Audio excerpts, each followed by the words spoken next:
Bagong adventure scooter na naman ang nakalinya ngayon sa merkado. Ito ay walang iba kundi ang Adventure X ng Rossi. Well, ito na nga ba ang tatapos sa namamayagpag na ADB 160 ng Honda? Well, kung hindi man tingin ko ay makakabahagi rin pagdating sa mga bentahan itong adventure scooter na tingin ko ipapatok din sa merkado dahil nga sa price point nito napakababa lang po. 110,000 pesos ay makukuha mo na to. Imagine ang Honda ADB nagkakahalaga ng mga 180,000 po yan, no? Depende pa sa kasa, nagpapataasan ito. Nag-o-offer po si Rossi ng napakababang price point pero makukuha mo pa rin naman yung kalidad o klase ng adventure scooter na meron din ng mga branded na motorsiklo. Isa-isahin natin ano meron sa motor na ito. Bakit kukunin mo yung 2020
Boss Motovlog. Pag sinabing adventure scooter o ADB, Honda ang unang papasok sa isip mo. Pero alam nyo, pinasukan pa ito ng iba pang mga Chinese brand kagaya ng Venture 150 ng FKM, KPB 150 ng Skygo, ADX 150 ng Bristol, Husky ADB 150 ng SYM. At ang pinakabago ngayon, ang Adventure X ng nag-iisang Rossi. At pag sinabing Rossi, walang hindi nakakakilala dito sa atin sa Pilipinas. Tampulan ng asaran sa social media at naubos na lahat ng mga salita para siraan ang motor na ito. Pero nananatili ito dahil nga sa napakababang price point at abot kayang mga motorsiklong hatid ng Rossi. Sa lahat ng mga nabanggit nating adventure scooter kanina na pinakita, ito po ang pinakamura sa lahat. Nagkakahalaga lamang ng 110,000 pesos spot cash, maiuwi mo na to. Kung gusto mo naman ng hulugan, magda-down payment ka lang ng 10,000 dito. Take home mo na yung motor basta kompleto ka ng requirements mo. Tatlong kulay ang inilabas ng Adventure X ng Rossi. May puti, merong kulay pula yan, at meron din yung kulay itim. Pero itong kulay pula yung napusuan ko dahil tingin ko ito yung mas malakas yung datingan, ano? So puntahan na agad natin siya sa unang tinitingnan natin sa motor, yung kanyang headlight. Kung mapapansin nyo, hindi po siya bumbilya, projector headlamp po yan, at dalawa po siya, no? Napakalakas ng bugan yan mga bossing. At yung daytime running light naman, yan makikita mo sa taas ng projector headlamp, nagsisilbi siyang parang kilay ng motor nyo, no? So para siyang ibon kung titingnan mo. At sa kanyang windshield, pwede mong i-adjust conforme sa layo na tinatakbo ng motor mo. Halimbawa, naglo-long ride ka, para hindi masyadong tumatama sa iyo yung hangin. Sa may gilid, sa may windshield, makikita mo rin dito yung saksakan ng cellphone mo. Pwede kang mag-charge. Ganon din sa ADB 150, meron na ring saksakan ng cellphone. Halos lahat yata ng ADB ngayon meron ng ganyan. Although ang ADB halos iisa lang talaga ang disenyo o pormahan, iisa lang yung linya na sinusundan.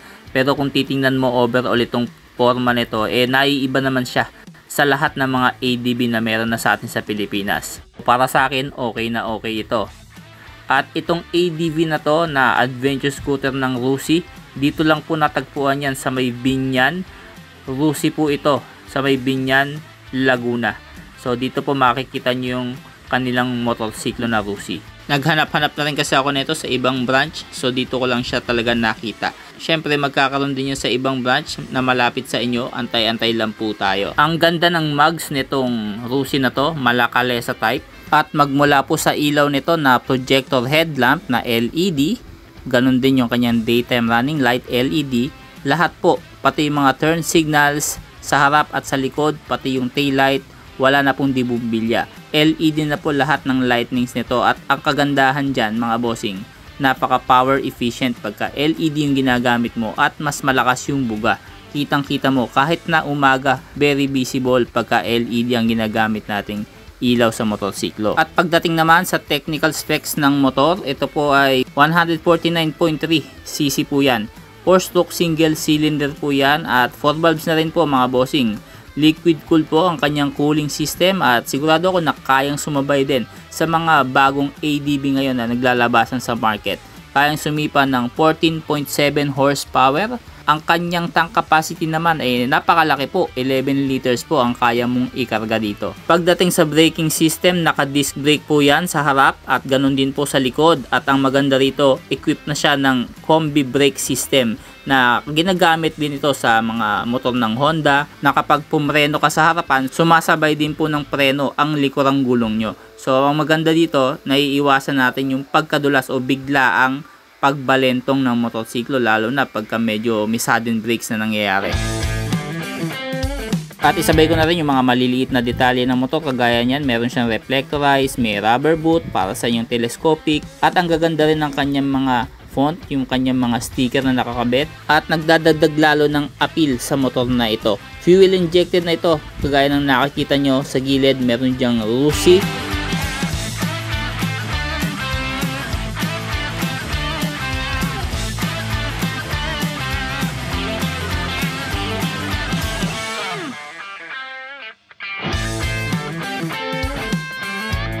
Siyempre, ang trademark ng mga adventure scooter, naked handlebar yan mga bossing.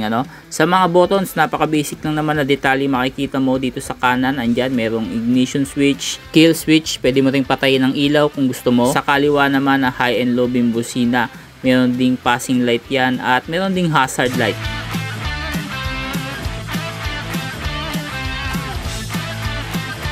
At hindi lang sumabay itong kanyang susian, traditional na disusi pa rin siya. Pero overall, talagang napakaganda ng kinalabasan ng adventure scooter dito sa atin sa Pilipinas dahil nga naging matagumpay talaga yung mga ganitong klaseng motor. At ito talaga yung kailangan natin, lalo na kung gusto mo yung mag long ride at the same time pwede mong isabak dito sa Metro Manila. At napakababa lang din ng maintenance cost dahil nga 150cc lang yan.